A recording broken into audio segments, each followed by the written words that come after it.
বানিয়ে দিল তোমাকে?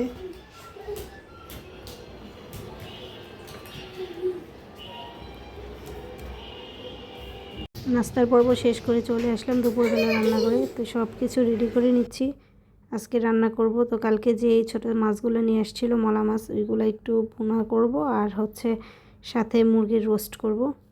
তো দেখতে থাকুন ভিডিওটি, আশা করি ভালো লাগবে। ভালো লাগবে চ্যানেলটি সাবস্ক্রাইব করে দিবেন, লাইক দিবেন আর শেয়ার করে তো একদমই ভুলবেন না।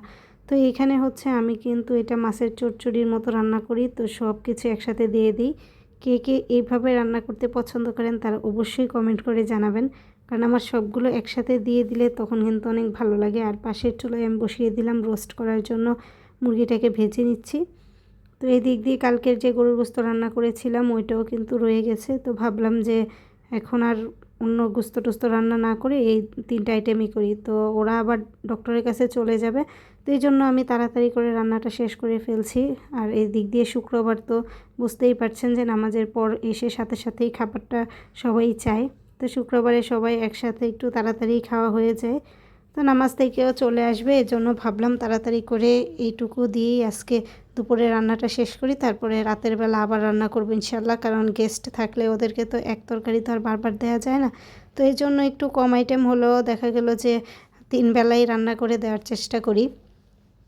তো এখানে আমার রোস্টটাও কমপ্লিট হয়ে গিয়েছে আর মাছের তরকারিটাও কমপ্লিট হয়ে গিয়েছে।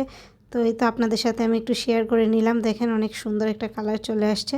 আর আমার ননদ এই দিক দিয়ে আমাকে সালাডটা কেটে দিচ্ছে আর লেবুটা কেটে দিচ্ছে।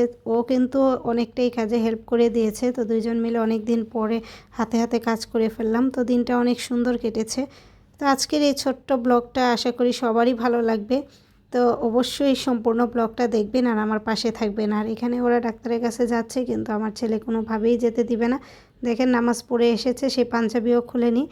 এখন সে তার বোনের হাতটা ধরে রেখেছে যে না, সে যাবে না। আমি তাকে বারবার নেওয়ার চেষ্টা করছি। তো অনেক কান্নাকাটির পরে ওরা কিন্তু ওকে রেখে চলে গেছে। তো এই জন্য ওর মন খারাপ। তো ভাবলাম যে এখন যেহেতু ওর মন খারাপ, তো ওর মনটা একটু ভালো করে একটু আমরা ঘোরাঘুরি করে যদি আসি তাহলে ভালো লাগবে। তো পাশেই একটা দোকান আছে, ওইখানে অনেক সুন্দর চা হয়। তো ভাবলাম যে হাঁটতেছি যেহেতু 2 কাপ চা খাই আর হাঁটি।